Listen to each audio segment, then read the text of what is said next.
સુરત શહેરના ચોકબજાર પોલીસ સ્ટેશનના હદના વિસ્તારમાં સગીર વયની બાળાને લગ્નની લાલચ આપી અપહરણ કરી બાળા ઉપર દુષ્કર્મ કરનાર છેલ્લા 2 મહિનાથી નાસ્તા ફરતા આરોપીને ભોગ બનનાર સાથે પકડી પાડી અપહરણનો ગુનો ડિટેક્ટ કરતી ચોકબજાર પોલીસ સ્ટેશન સર્વેલન્સની ટીમ ચોકબજાર સર્વેલન્સ સ્ટાફના માણસો બાળકો તથા મહિલાઓ અંગે દાખલ થયેલ ગુનાના આરોપીને પકડવા માટે ચોકબજાર પોલીસ સ્ટેશનના બંને ઇન્સ્પેક્ટરના સૂચના અને આદેશથી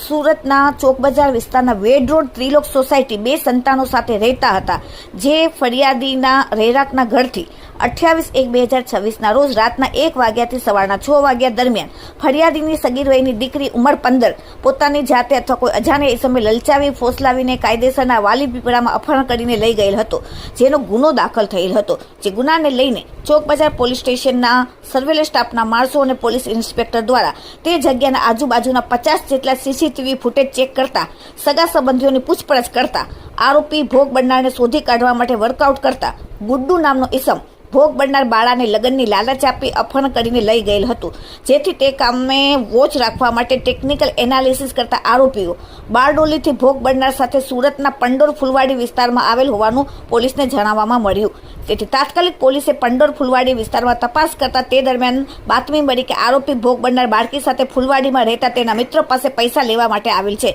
અને હાલમાં જિલ્લાની બ્રિજથી ફુલવાડી તરફ જાય છે. જેવી બાતમીના આધારે આરોપી ગુડ્ડુનો ભોગ બનનાર સાથે પકડી પાડી પૂછપરછ કરતા તેના મિત્ર પાસેથી પૈસા લઈને મધ્યપ્રદેશ જતા રહેવાનું જણાવેલ. જેથી તાત્કાલિક પોલીસે પકડીને ગુનો ડિટેક્ટ કરીને ભોગ બનનાર સાથે બાળકી સાથે શોધીને પ્રશંસનીય કામગીરી કરેલ છે. પકડાયેલા આરોપીનું નામ છે ગુડ્ડુ કુમાર ગોવિંદ શાહ, ધંધો મજૂરી કામ, રહેવાસી સુમન વૈભવ આવાસ, છાપરાપટ્ટા રોડ, અમરોલી અને મૂળ વતન બિહાર વાળો.